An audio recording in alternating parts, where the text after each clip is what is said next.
कोई भी काम मेहनत के बगैर मुमकिन नहीं, और मेहनत में अजमत है, लेकिन ऐसी मेहनत जो सही राह में की जाए। जराइम पेशा अफराद भी मेहनत करते हैं और कुछ ना कुछ कमा ही लेते हैं, लेकिन इन्हीं की मेहनत इनके लिए शर्मिंदगी का बाइस बन जाती है। और ऐसे लोग किसी के लिए भी फायदेमंद नहीं होते, ना अपने लिए ना किसी और के लिए। आज खोजी ने लगाई है एक ऐसी खोज जिसमें खूनी रिश्तों का तकद्दुस तो पामाल हुआ ही है, लेकिन साथ में दौलत कमाने के लिए की गई मेहनत भी रायगां गई।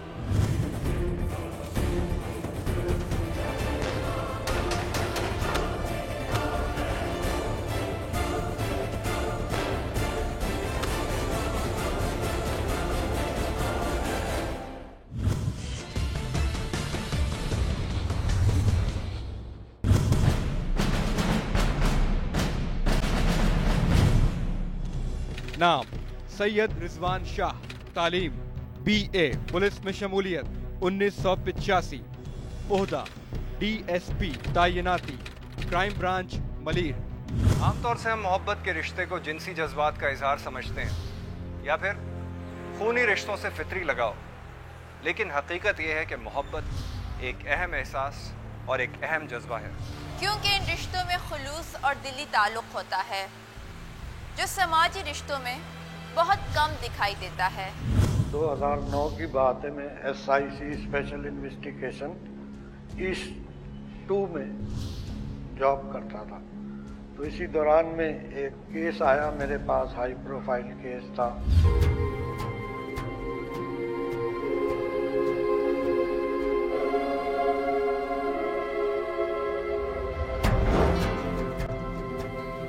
मैडम सड़क देख के क्रॉस कर। अदनान के बच्चे,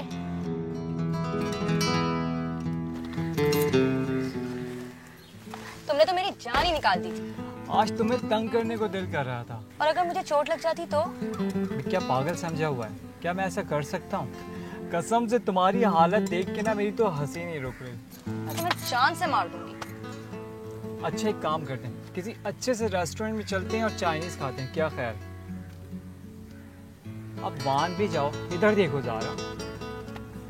अरे मान भी जाओ ज़ारा, देखो मैंने कान पकड़ लिए, मेरे बाप की तौबा, अब तो मान जाओ। ओए खबरदार अगर मेरे चचा को कुछ कहा। ओह सॉरी सॉरी, मैं तो भूल ही गया था वो तुम्हारे ससुर भी हैं। अब चलें क्या? तुम नहीं सुधर सकते।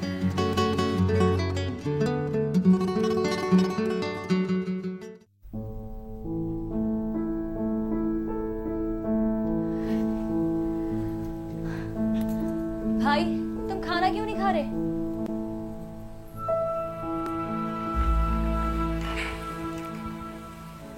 भूख नहीं है मुझे यार। क्या हुआ भाई, आजकल इतने चुप चुप क्यों हो तुम? यार मुझे बाहर जाना है, पासपोर्ट बनवाना है, टिकट करना है, बिल्कुल भी पैसे नहीं है मेरे पास। बहुत परेशान हूँ मैं यार। क्या तुम बाहर जा रहे हो? क्या करोगे बाहर जाके? काम करूंगा और क्या करूंगा। अब्बा से बात की? अब्बा से बात की? जरूरत नहीं है मुझे उनसे बात करने की, वो उल्टा डांटेंगे। उन्हें अपने बच्चों से बिल्कुल भी प्यार नहीं। देखो भाई, इसमें कुछ गलतियां तुम्हारी भी हैं। तुमने दुनिया में ऐसा कोई काम नहीं किया जिससे अब्बा की बदनामी ना हुई हो। बस बस ज्यादा तकरीरें ना झाड़ो, कर लूंगा कुछ ना कुछ बंदोबस्त अपना मैं।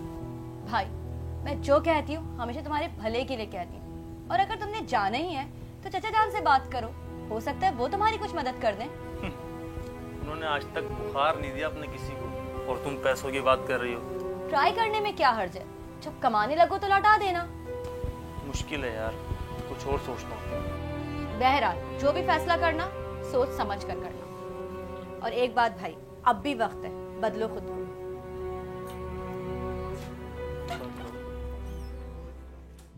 आसिफ उर्फ शफी जो इस कहानी का अहम किरदार है, जिसके बारे में पुलिस का ये मौकिफ है कि वो पढ़ने लिखने के बावजूद जराइम की वारदातों में मुलविस था। आसिफ को कुछ पैसों की जरूरत थी और वो उन पैसों के जरिए मुल्क से बाहर जाना चाहता था। भाई मैं कुछ मसरूफ था कामों में अपने। मैं 15 दिन बाद यहाँ आया हूँ, तो काम तो सारा रुका पड़ा है। क्या कर रहे हो तुम लोग? बस कुछ दिन में ही हो जाएगा। दिन में तैयार हो जाएगा, और हफ्ता मांगने के लिए मेरे सर पे खड़े होते हो कि मजदूरों को पैसे देने। बस 2-4 दिन और लगेंगे, 10 दिन में इंशाल्लाह। चलो ठीक है, जाओ जाओ। अस्सलाम वालेकुम चाचा। वालेकुम अस्सलाम। अरे भतीजे, आज चचा की याद कैसे आ गई तुम्हें? चाचा वो दरअसल यहाँ से गुजर रहा था ना, तो सोचा आपको सलाम करता हुआ चलूं। वालेकुम सलाम। और अब मतलब की बात कर, आया क्यों है तुम यहाँ पे? चाचा वो दरअसल मेरा बाहर जाने का हो गया ना। अच्छा, तो अब तू बाहर जाकर गुल खिलाएगा? चाचा वो बाहर जाकर काम करूंगा मैं। जिसने यहाँ कुछ नहीं किया वो बाहर जाके क्या करेगा? नहीं नहीं चाचा, वो मैंने सारे धंधे छोड़ दिए, बस अब वहां जाके कुछ काम करूंगा। चलो, देर आयत दुरुस्त आयत। चाचा आपसे कुछ रकम उधार चाहिए मुझे। रकम उधार? वो क्यों, किस लिए? चाचा वो मेरे पास बाहर जाने का टिकट नहीं है और कुछ पैसे खर्चा रखूंगा। आप फिक्र मत करें, मैं बाहर जाते ही आपके सारे पैसे लौटा दूंगा। देख बेटा, कभी मैं भी तेरी तरह बहुत गरीब था, लेकिन मैंने मेहनत मशक्कत की, फिर इस मकाम पे पहुंचा। हाँ, उधार नहीं मांगा मैंने किसी से तेरी तरह। पर चाचा मैं तो आपसे उधार पैसे मांग रहा हूँ और आप बेफिक्र रहे, मैं लौटा दूंगा सारे पैसे। अबे तू और मुझे उधार पैसे ले और फिर लौटाए भी, ये कैसे मुमकिन है? मेरे पास टाइम नहीं है, तू जा और सामने जो ईंटें पड़ी है ना वो उठा, मजदूरी कर। चल चल, निकल निकल।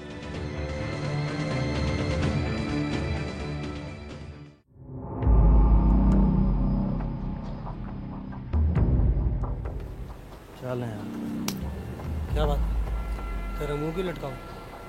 क्या बताऊँ यार, परेशान हूँ तुम्हें यार। फिर भी कुछ तो पता चले साहब, इतने उदास क्यों हैं? यार चचा के पास गया था पैसे उधार लेने, कम वक्त दौलत पर सांप बनकर बैठा हुआ है। क्यों, तुझे क्या जरूरत आ पड़ी? यार बाहर जाना है मुझे, बाहर जाने के लिए कुछ ना कुछ पैसे तो होने चाहिए ना।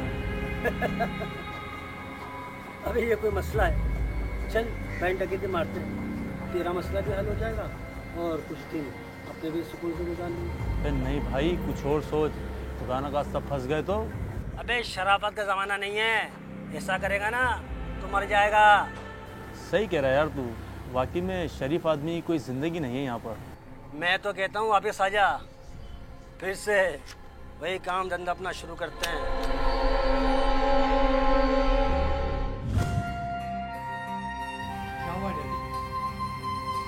सुना तुमने?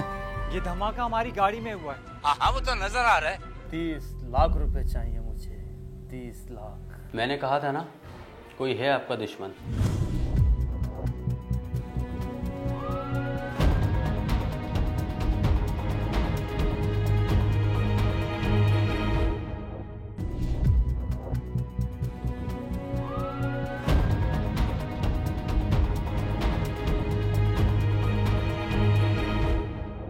मैडम सड़क देख के क्रॉस करो। अदनान के बच्चे। अच्छा, तो अब तू बाहर जाकर गुल खिलाएगा? अबे शराफत का जमाना नहीं है, ऐसा करेगा ना तो मर जाएगा। वाकई में शरीफ आदमी कोई जिंदगी नहीं है यहाँ पर। इस कहानी का दूसरा अहम किरदार है शमीम, जो आसिफ का चचा था। आसिफ अपने चचा से मायूस होने के बाद दोबारा अपने रास्ते पर वापस आ गया, जबकि उसके चाचा इस वाक़ये के बाद रोजमर्रा के कामों में मसरूफ हो गए कि एक दिन उनके साथ एक अजीब वाक़या रूनुमा हुआ।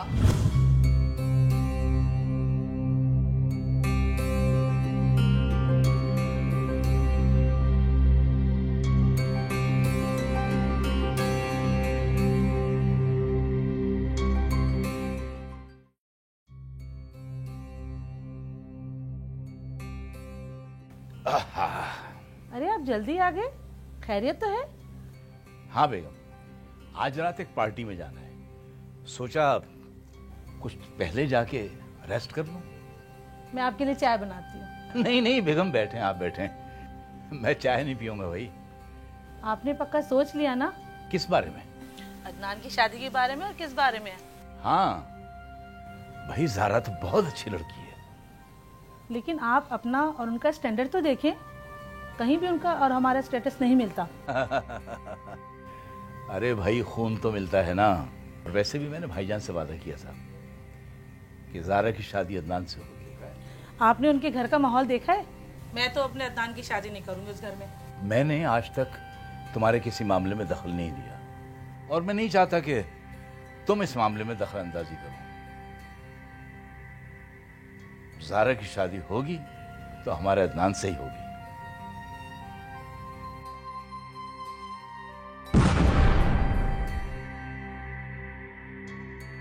क्या हुआ डैडी? सुना तुमने कैसी खतरनाक आवाज थी धमाके की? उन्होंने अपनी गाड़ी खड़ी करी बाहर और वो घर के अंदर दाखिल हुए। 10-15 मिनट के बाद उनको एक धमाके की आवाज़ आई तो वो समझे कि शायद सामने से एमटी वगैरह उड़ गई है बिजली की। जब बाहर निकले तो उन्होंने देखा कि तो मेरी गाड़ी में आग लगी हुई है। तो इसकी इत्तला उन्होंने बर वक्त थाना शाह फैसल कॉलोनी में दी। थाने वाले आए, उन्होंने रिपोर्ट करी कि जनाब ये इस तरीके से धमाका हुआ है। तो उन्होंने केस रजिस्टर कर दिया और तहकीकात शुरू कर दी। अरे ये क्या हो गया? ओह नो डैडी, ये हमारी गाड़ी को क्या हुआ?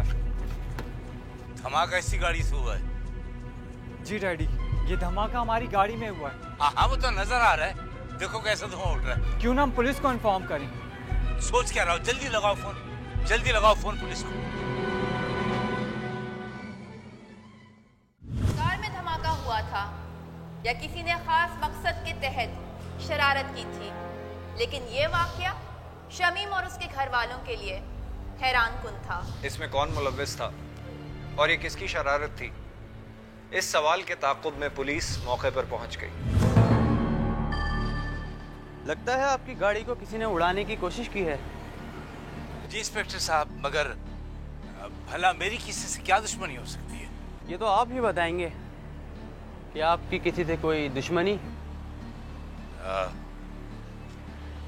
नहीं इंस्पेक्टर साहब, मेरी किसी से कोई दुश्मनी नहीं है। जरा ठंडे दिमाग से सोचकर बताएं। हो सकता है कि आपका कोई पुराना दुश्मन हो। हम शरीफ लोग हैं, हमारा कोई दुश्मन नहीं हो सकता। आपकी इब्तिदाई रिपोर्ट हमने दर्ज कर ली है जी। बाकी हम तहकीकात करेंगे और खोज लगाएंगे कि कौन है इस वाक़े के पीछे। आपको पुलिस स्टेशन आना होगा। ठीक है इंस्पेक्टर साहब, मैं हाजिर हो जाऊंगा। इजाज़त चाहता हूँ। Thank you. शुक्रिया।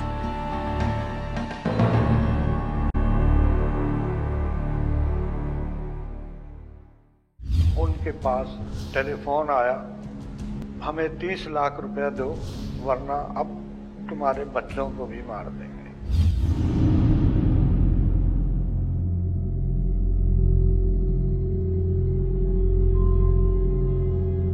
माय गॉड, पता नहीं क्या हो रहा है सब कुछ।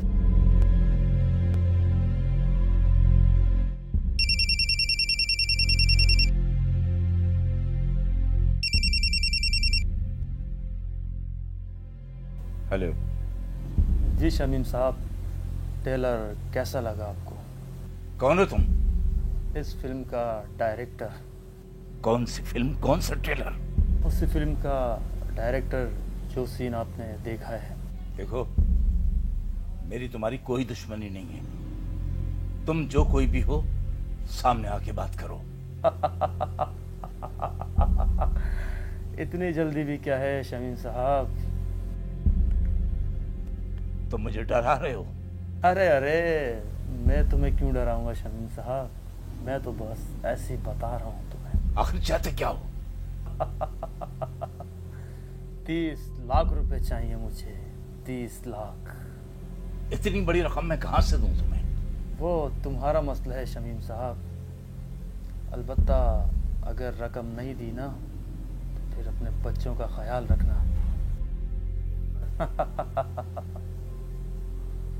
Hello hello hello hello. कौन था? क्या कह रहा था? पता नहीं कौन था। कहता था कि ट्रेलर कैसा लगा और अपने बच्चों का ख्याल रखना है। आप पुलिस को इत्तला करें। सोचता हूँ क्या करना चाहिए। शमीम को जल्द ही इस बात का पता चल गया कि वो धमाका किसने कराया था और उसकी क्या डिमांड थी। ताहम वो ये नहीं जानता था कि इस वाकये के पीछे कौन आदमी है जो उसे हरासा कर रहा है। उस पे FIR लॉन्च हो गई, मुलजिमों की तलाश शुरू हो गई। आइए शमीम साहब। अस्सलाम वालेकुम। कैसे आना हुआ? बस ये वक्त ले आया है इंस्पेक्टर साहब, बहुत परेशानी है। फरमाइए। इंस्पेक्टर साहब, एक अननोन कॉल मेरे पास आती है। मेरा ख्याल है ये सब कुछ उसी ने किया है। मैंने कहा था ना, कोई है आपका दुश्मन। खैर, क्या कहता है वो? उसने 30 लाख रुपए की डिमांड की है। उसका कहना है कि अगर मैंने ये रकम अदा नहीं की तो वो मेरे बच्चों को मार देगा। तो ये कहानी है। आपने वो नंबर नोट किया था? जी इंस्पेक्टर साहब, वो नंबर है मेरे पास। ये इंस्पेक्टर साहब नंबर मैंने इस पर्चे पे लिखा। आप फिक्र मत करें, हम इस नंबर को ज़रूर ट्रेस करने की कोशिश करेंगे और पता लगाएंगे कि असल मुस्लिम है कौन।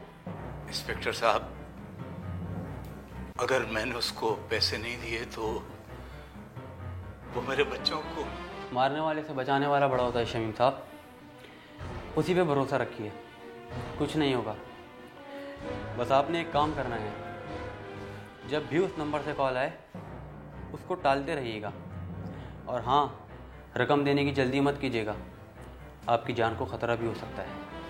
इंस्पेक्टर साहब, मुझे अपनी जान की फिक्र नहीं, मुझे अपने बच्चों की फिक्र है। कानून पर एतमाद करें शमीम साहब, कुछ नहीं होगा। ठीक है, अगर आप कहते हैं तो चलता हूँ। आप इत्मीनान से घर जाएं, बाकी हम देख लेंगे। Thank you, thank you.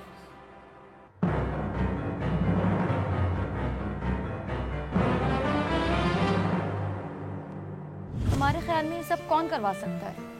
यही तो पता नहीं चल रहा कि आखिर कौन दुश्मन है हमारा। लगता है तेरे बच्चों के साथ साथ तेरी सुपारी भी लेनी पड़ेगी। कब चाहिए तुम्हें पैसे? वो जो कोई भी है, लगता है वो आपके करीबी है। मेरा तो दूर दूर तक कोई दुश्मन नहीं है। उसका क्या सबूत है कि तुम अकेले आए हो? मैंने कहा है ना, कोई नहीं है मेरे साथ।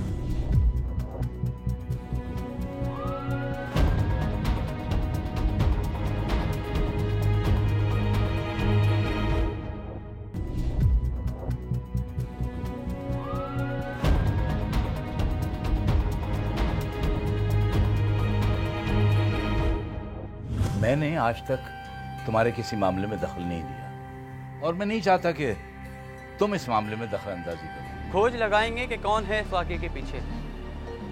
आपको पुलिस स्टेशन आना होगा। कौन हो तुम? इस फिल्म का डायरेक्टर। उसने 30 लाख रुपए की डिमांड की है।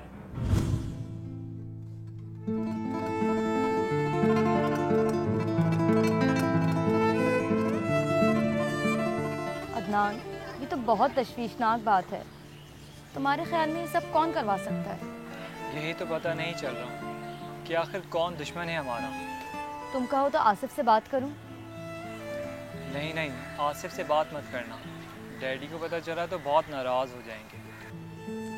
मुझे बहुत डर लग रहा है। तुम एक काम करो, कहीं बाहर चले जाओ। नहीं नहीं, अल्लाह पर भरोसा रखो, सब ठीक होगा इंशाअल्लाह। बस तुम घर से बाहर नहीं निकलोगे और कुछ दिन हम मिलेंगे भी नहीं।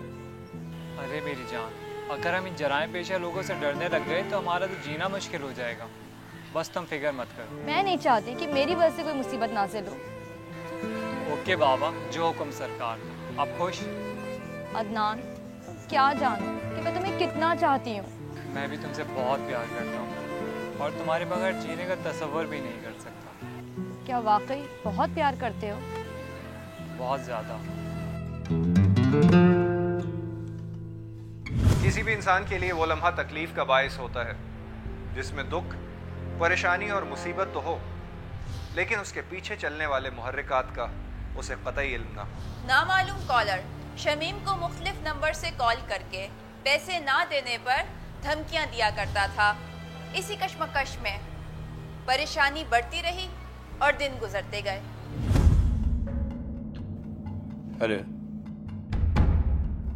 आप कौन? शमीम साहब, दूसरा टेलर देखना चाहते हैं आप?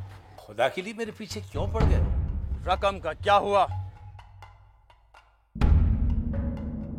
देखें, मुझे कुछ दिन की मोहलत दें, मैं पैसों का इंतजाम करता हूँ। लगता है तेरे बच्चों के साथ साथ तेरी सुपारी भी लेनी पड़ेगी। भाई ऐसा मत कहो। कब चाहिए तुम्हें पैसे?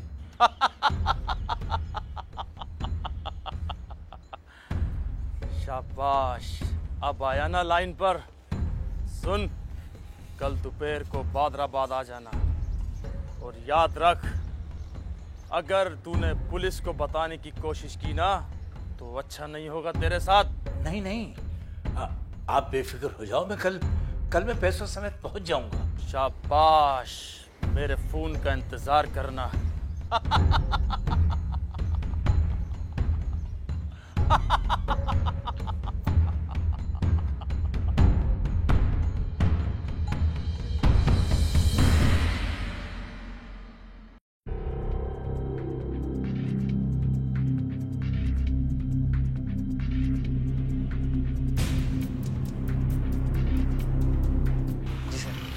अस्सलाम।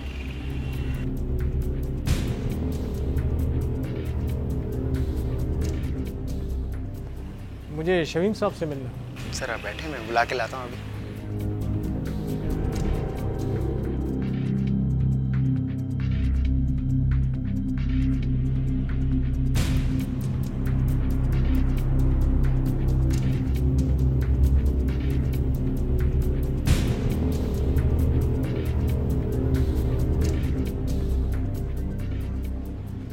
माफ कीजिएगा, मैंने पहचाना नहीं आप लोगों को। Inspector Shahid, investigation officer. Oh, please तशरीफ रखिए। Thank you.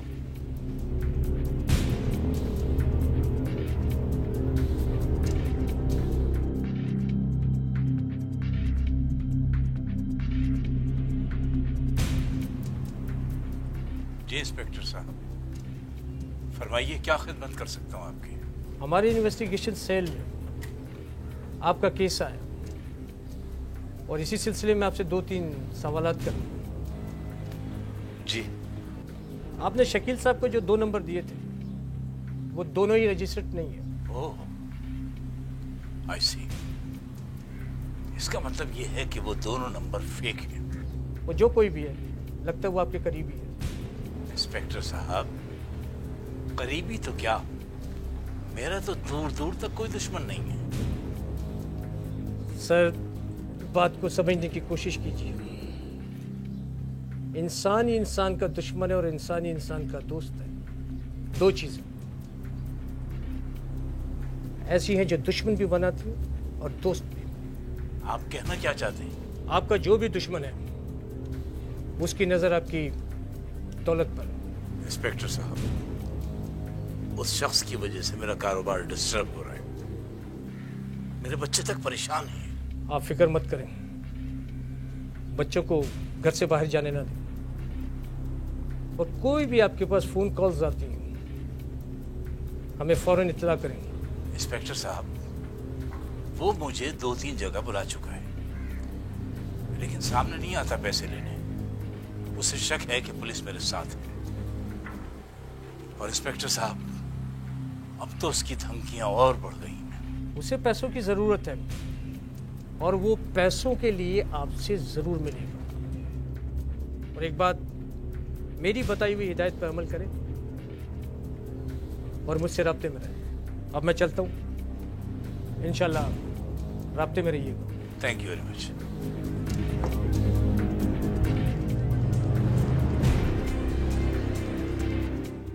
शमीम ने इंस्पेक्टर शाहिद की हिदायत पर अमल किया और हर उस जगह पहुंचा जहां पर वो नामालूम शख्स उसे बुला रहा था, लेकिन वो शख्स पैसे लेने कहीं भी नहीं आया। पुलिस भी शमीम के ताक़ुब में थी, लेकिन उन्हें भी नाकामी का सामना करना पड़ा। आखिरकार पुलिस भी ये जानना चाहती थी कि ये नामालूम कॉलर है कौन। मुंबई मुकदमा जो है शमीम अहमद साहब, उनको बुलाया, उनसे मालूमात करी, रिकॉर्ड मालूम किए CPLC में, और जैसे ही उनकी आपस में टेलीफोनिक बात होती है तो वो रिकॉर्ड हो रहा था कि वो कभी वो शख्स शाह फैसल कॉलोनी में ही बुलाता था पैसों के लिए, कभी वो गुलशन इकबाल में, कभी डिस्को बेकरी के ऊपर, फिर शेरशाह में, मुख्तलिफ जगहों में वो उनको कभी 10 लाख, कभी 20 लाख, कभी 30 लाख।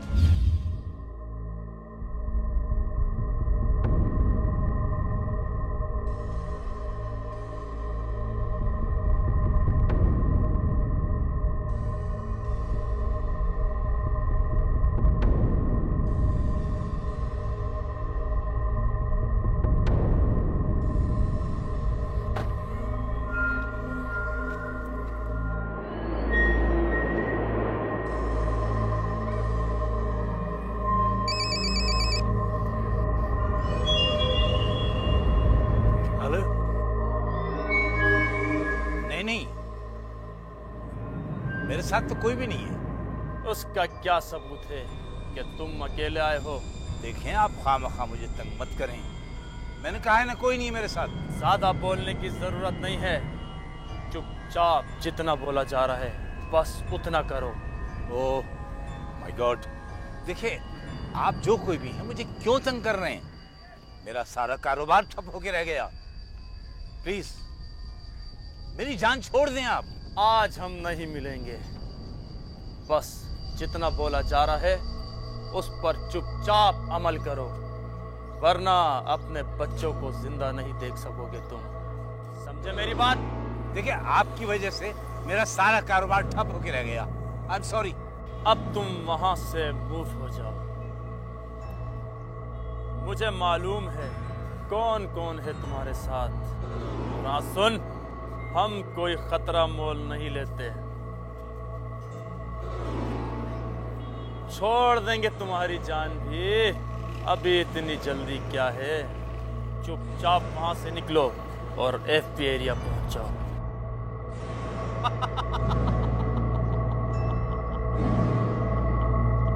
हेलो हेलो हेलो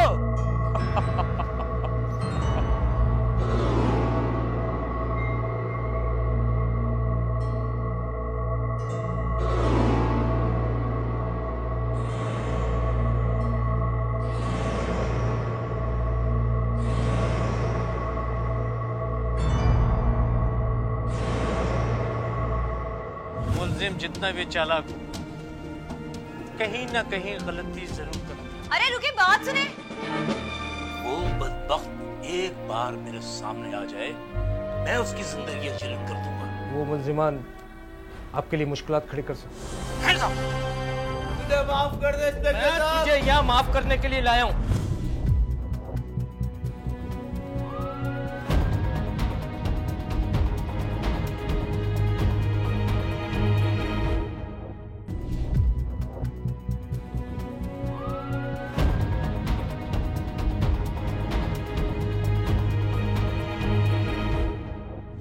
काम करो, कहीं बाहर चले जाओ।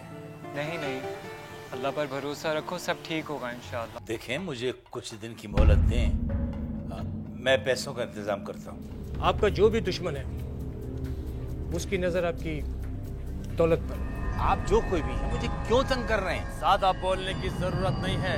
पुलिस के लिए ये केस एक चैलेंज बन गया था कि वो कौन शख्स था जो नामालूम नंबरों से शमीम को फोन करता रहता था। कहते हैं कि मुजरिम जितनी भी होशियारी क्यों न दिखाए, वो कोई ना कोई ऐसी गलती कर ही बैठता है जिससे कानून को उसका सुराग मिल ही जाता है।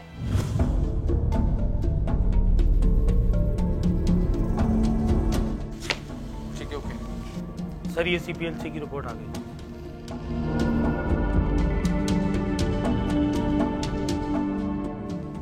इसमें जो भी नंबर है वो सब के सब फेक है।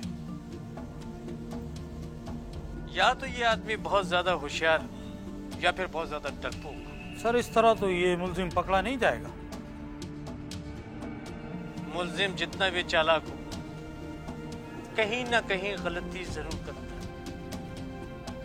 सर, लगता है मुल्जिम बहुत ज्यादा शातिर दिमाग है। शतरंज खेलना हर एक की बस की बात नहीं है।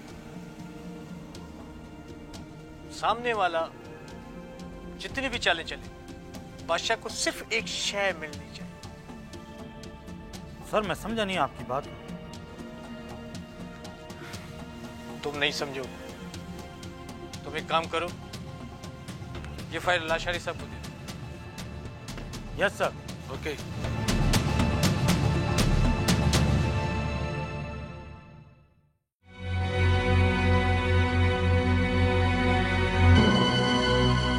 ये आसिफ का घर? जी, क्या काम है? हमें इस घर की तलाशी लेनी है। लेकिन क्यों? आइए, इस बात का जवाब मैं आपको बाद में दूंगा। आओ। अरे रुके, बात सुने।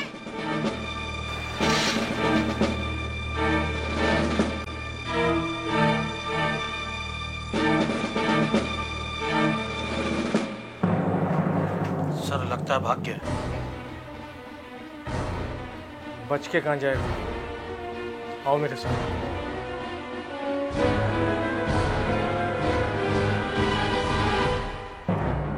रुकिए, बात सुने। आप लोग क्यों आए थे यहाँ?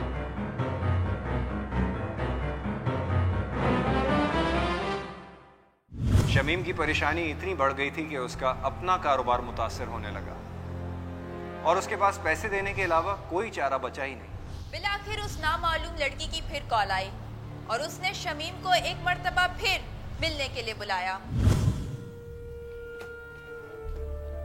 अरे मैं नाश्ता बना रही हूँ, रुक जाइए, नाश्ता करके जाइएगा। नहीं बेगम, मुझे देर हो रही है और सारा काम वैसे ही ठप पड़ा हुआ है। आप कुछ खा पी नहीं रहे ना, बीमार पड़ जाएंगे।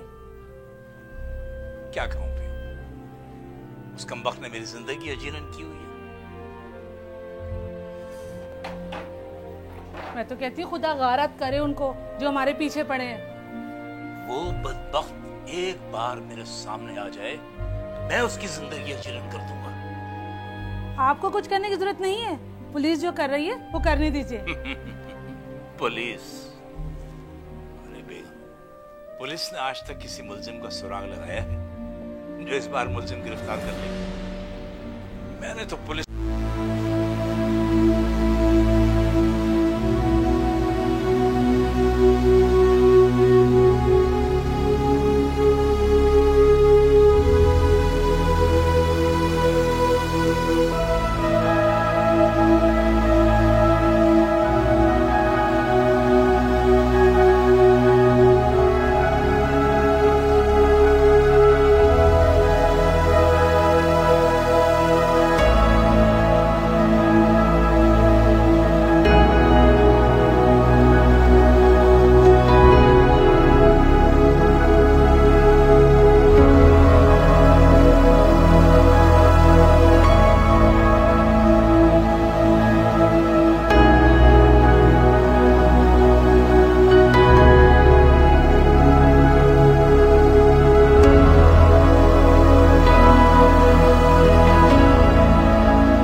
दोपहर 2 बजे बुलाया।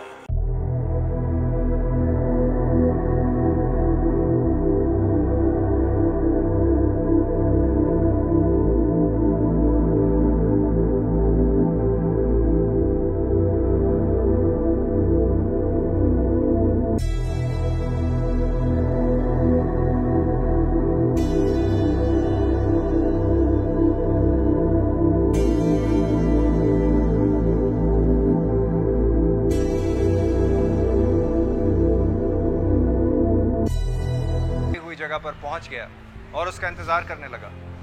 इंस्पेक्टर शाहिद अपनी टीम के हमरा वहां पहुंच गए, लेकिन इस बार उसने अपनी हिकमत अमली तब्दील कर ली। जिस दिन उसने टेलीफोन किया है, पहले दिन से कर रहा था और आखिरी दिन तक, जिस दिन उसने फ़ोन किया है कि जी अब आप मलीर में आ जाएं, यहाँ सुनसान जगह है, यहाँ पे आपको गाड़ी का दाखिल करने का रास्ता भी बताया कि इधर से आना, मगर पुलिस ने अपनी हिकमत अमली करी अपना, क्योंकि उनको मुल्ज़मान को भी पकड़ना है, मगर वो जब पहुँचे तो वो थे नहीं। जैसे हम लोगों ने जगह तब्दील करी तो देखा कि कोने के ऊपर मोटरसाइकिल के ऊपर 2 बंदे, एक और एक अलहदा खड़ा।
जब उनको सामने पेश किया ना तो उन्होंने बताया ये तो मेरा भतीजा है। कहने लगा अंकल गलती हो गई, बस मैं क्या करूं, अभी उसको लेकर आप मुझे माफ़ कर दें।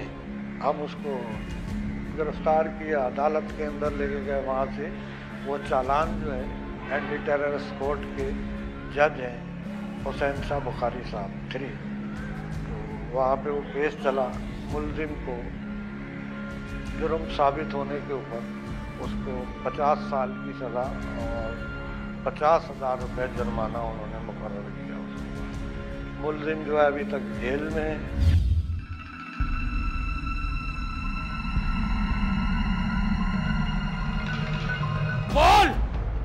बोल तूने ऐसा क्यों किया?